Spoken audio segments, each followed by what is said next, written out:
Hallo, ich bin Anuka aus Kanada. Bei uns reiten wir alle mit den Pferden. So mache ich das auch hier in München. Kommst du mit? Dann brauchst du einen Stuhl und einen Gerauschemacher. Und um so einen geht es jetzt. Mein Name ist Amadeus Bodis und ich bin von Beruf Geräuschemacher.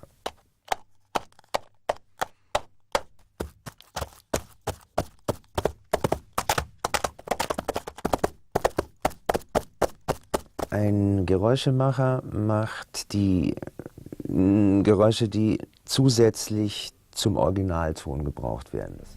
Dazu muss er kreativ und musikalisch sein, um Töne und Geräusche nach Maß und Rhythmus zu schaffen. Das gelingt ihm vor allem mit einem breiten Sammelsurium an Gegenständen und Requisiten.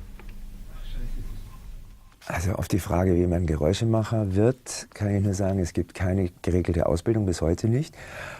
Tatsache ist, dass wir alle aus Filmberufen kommen, Film-Tonberufen, also aus der Filmnachbearbeitung, zum Beispiel Cutter oder Tonmeister.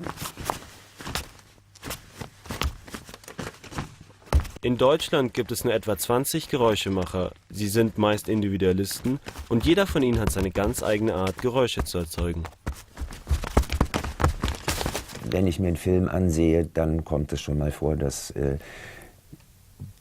ich das Gefühl habe, entweder es ist etwas, hätte man besser machen können, oder es ist etwas wirklich exzellent gemacht. Also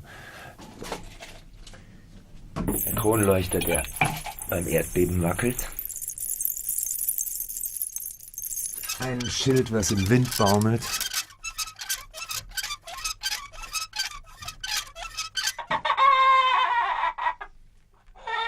Oder eine Henne.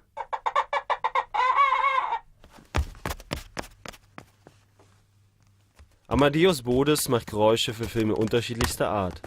Für eine Daily Soap schafft er bis zu 100 Sendeminuten am Tag. Für einen 2-minütigen Werbespot kann er aber auch mal 20 Stunden brauchen.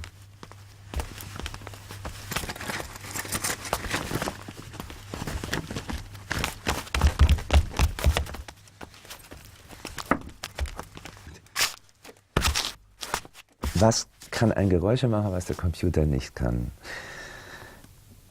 Ein Geräuschemacher ist ein Mensch, ein Computer nicht. Also das ist der große Unterschied. Und was wir machen, wir geben Gefühle wieder. Wir schöpfen einfach aus einem breiteren Spektrum, als es zum Beispiel jetzt an Aufzeichnungen überhaupt gibt. Denn wir erfinden uns ständig selber neu.